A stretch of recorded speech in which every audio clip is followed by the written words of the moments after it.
Emotionally bond ಆಗೋದಕ್ಕೆ ಈ ಥರದ ಎಲಿಮೆಂಟ್ಸ್ಗಳು ಬೇಕು. ಈ ಎಲಿಮೆಂಟ್ಸು ಸೆಕೆಂಡ್ ಹಾಫ್ ಇದು ತುಂಬ ನೀಟ್ ಟೇಕ್ ಆಫ್ ಆಗಿದೆ. ತುಂಬ ಚೆನ್ನಾಗಿದೆ, ತುಂಬ ಒಳ್ಳೆ ರಿಯಾಕ್ಷನ್ಸ್ ಇದೆ. ಮೊದಲು ಸ್ಟಾರ್ ಈ ಸಿನಿಮಾಕ್ಕೆ ಬಂದು ಸುನಿ ಅವರು ಎಕ್ಸಲೆಂಟ್ ರೈಟಿಂಗ್ ಆಮೇಲೆ ಎಕ್ಸಲೆಂಟ್ ಡೈರೆಕ್ಷನ್. ತುಂಬ ಖುಷಿ. ನಾನು ಫಸ್ಟು ಥ್ಯಾಂಕ್ಸ್ ಹೇಳಬೇಕಾಗಿರೋದು ಸುನಿ ಅವ್ರಿಗೆ. ತುಂಬ ಒಳ್ಳೆ ಸಿನಿಮಾ ಮಾಡಿದ್ದಾರೆ. ನನ್ನಂತೂ ತುಂಬ ಚೆನ್ನಾಗಿ ತೋರಿಸಿದ್ದಾರೆ. ತುಂಬ ಖುಷಿ ಅದಕ್ಕೆ. ಆಮೇಲೆ ಪ್ರೀತಿ ಇದರಲ್ಲಿ ಒಂದು ಸರಳ ಪ್ರೇಮ ಕಥೆ. ಪ್ರೀತಿನ ಬರೀ ಒಂದು ಹುಡುಗ ಹುಡುಗಿ ಮಧ್ಯ ಇರೋ ಪ್ರೀತಿ ಅಲ್ಲ, ಎಲ್ಲರ ನಡುವೆ ಇರೋ ಪ್ರೀತಿ ಬಗ್ಗೆ ತುಂಬ ತೋರಿಸಿದ್ದಾರೆ. ಒಂದು ಫ್ಯಾಮಿಲಿಯಲ್ಲಿ ಅಪ್ಪನ ಜೊತೆ ಪ್ರೀತಿ ಒಂಥರ ಇರುತ್ತೆ, ಅಮ್ಮನ ಜೊತೆ ಪ್ರೀತಿ ಒಂಥರ ಇದೆ, ಅಜ್ಜಿ ಜೊತೆ ಪ್ರೀತಿ ಒಂಥರ ಇರುತ್ತೆ, ಫ್ರೆಂಡ್ಸ್ ಜೊತೆ ಪ್ರೀತಿ ಒಂಥರ ಇದೆ, ಆಮೇಲೆ ಪಾರ್ಟ್ನರ್ ಜೊತೆ ಪ್ರೀತಿ ಒಂಥರ ಇದೆ. ಅದು ಇದರಲ್ಲಿ ಏನು ಒಂದೇ ತೋರಿಸುತ್ತೆ ಅಂದರೆ ಏನಾಗಬೇಕು ಅದು ಹಾಗೆ ಆಗುತ್ತೆ. ಸೊ ಜಾಸ್ತಿ ಯೋಚನೆ ಮಾಡಬೇಡಿ, ಜಾಸ್ತಿ ಟೆನ್ಷನ್ ತೊಗೊಬೇಡಿ. ಲೈಫ್ ಯಾವಾಗಲೂ ಚೆನ್ನಾಗಿದ್ದೇ ಇರುತ್ತೆ, ಅದ್ರ ಮೇಲೆ ಟ್ರಸ್ಟ್ ಮಾಡಬೇಕು ಅಷ್ಟೇ. ಸೊ ನನಗಂತೂ ತುಂಬ ಖುಷಿ ಆಗ್ತಿದೆ. ಆ್ಯಂಡ್ ಸ್ಪೆಷಲಿ ಬಾಲ್ಕನಿಲಿ ಹೋಗಿರಲಿಲ್ಲ ನಾವು ಸಿನಿಮಾಗೆ, ಸೆಕೆಂಡ್ ಕ್ಲಾಸಲ್ಲಿ ಹೋಗಿದ್ವಿ. ಒಂದು ಜನ ಮಾತಾಡ್ತಾ ಇದ್ರು, ಗುರು ವಿನಯ್ ರಾಜ್ಕುಮಾರ್ಗೆ ಪರ್ಫೆಕ್ಟ್ ಸಿನಿಮಾ ಇದು, ತುಂಬ ಸರಳವಾಗಿ ಮಾಡಿದ್ದಾರೆ, ಎಲ್ರಿಗೂ ಹಾರ್ಟ್ ಟಚ್ ಆಗ್ತಿದೆ ಅಂತ.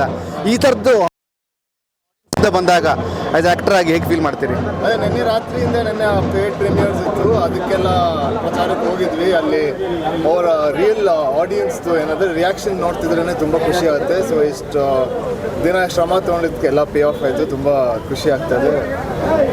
ಆ್ಯಂಡ್ ಸಿನಿಮಾ ನೋಡೋರು ಒಂದು ಮಾತಾಡ್ತಾಯಿದ್ರು, ಅಣ್ಣವ್ರ ಮೊಮ್ಮಗ ಗುರು ಪರ್ಫೆಕ್ಟ್ ಆಗಿರುವಂತಹ ಪಿಚ್ಚಲ್ಲಿ ಒಂದು ಸುಳ್ಳ ಪ್ರೇಮ ಕಥೆ ಮೂಲಕ ಸಿನಿಮಾಗಳನ್ನು ಕೊಂತಿದ್ದಾರೆ. ಸುನಿ ಅವರದಕ್ಕೊಂದು ವ್ಯಾಖ್ಯಾನ ಬರೆದಿದ್ದಾರೆ. ನೆಕ್ಸ್ಟ್ ನಿಮ್ಮ ಲೈನಪ್ಸ್ಗಳು ಜನರಲ್ ಆಗಿ ಸಿನಿಮಾ ಬಗ್ಗೆ ನಿಮ್ಮ ಕರಿಯರು ನೆಕ್ಸ್ಟ್ ಈಗ ರಿಲೀಸ್ಗೆ ರೆಡಿ ಇದೆ. ಒಂದೊಂದಿತ್ತು ಕಾಲ, ಪೆಪ್ಪೆ, ಆಮೇಲೆ ಗ್ರಾಮಾಯಣ ಶೂಟ್ ಮಾಡ್ತಾ ಇದ್ದೀನಿ. ಸೊ ಈ ವರ್ಷ ಸಾಕಷ್ಟು ಸಿನಿಮಾಗಳು ಬರುತ್ತೆ. ಈಗ ಒಂದು ಬ್ರೇಕ್ ತೊಗೊಂಡಿದೆ 4 ವರ್ಷ. ಸೊ ಈ ವರ್ಷದಿಂದ ಸಾಕಷ್ಟು ಸಿನಿಮಾಗಳು ಬರುತ್ತೆ.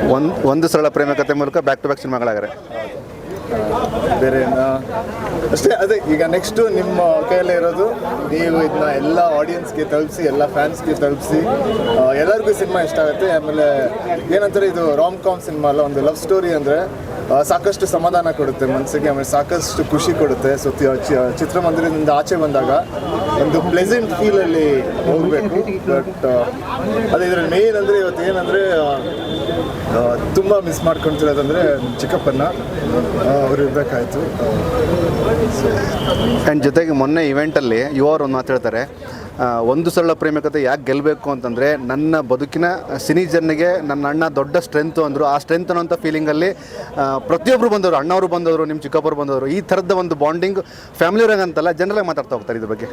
ಅಂದರೆ ಅಣ್ಣ ತಮ್ಮದಿದ್ರು ಅಂದರೆ ಇದೇ ಥರ ಇರಬೇಕಲ್ಲ. ಸೊ ನಾನು ಯಾವಾಗಲೂ ಅವನ ಜೊತೆ ಇರ್ತೀನಿ, ಅವನು ಯಾವಾಗಲೂ ನನ್ನ ಜೊತೆ ಇರ್ತಾನೆ. ಸೊ ಎಲ್ಲರೂ ಹಂಗೆ ಇರಬೇಕು, ಅದೇ ಥರ example. Thank you sir. Okay, ನಿಮ್ಮ ಪಾತ್ರ ಎಕ್ಸಾಕ್ಟ್ಲಿ. SS ಟಿವಿ ಸಿನಿಮಾ ಜಗತ್ತಿನ ಕ್ಷಣ ಕ್ಷಣದ ಸುದ್ದಿಯೊಂದಿಗೆ.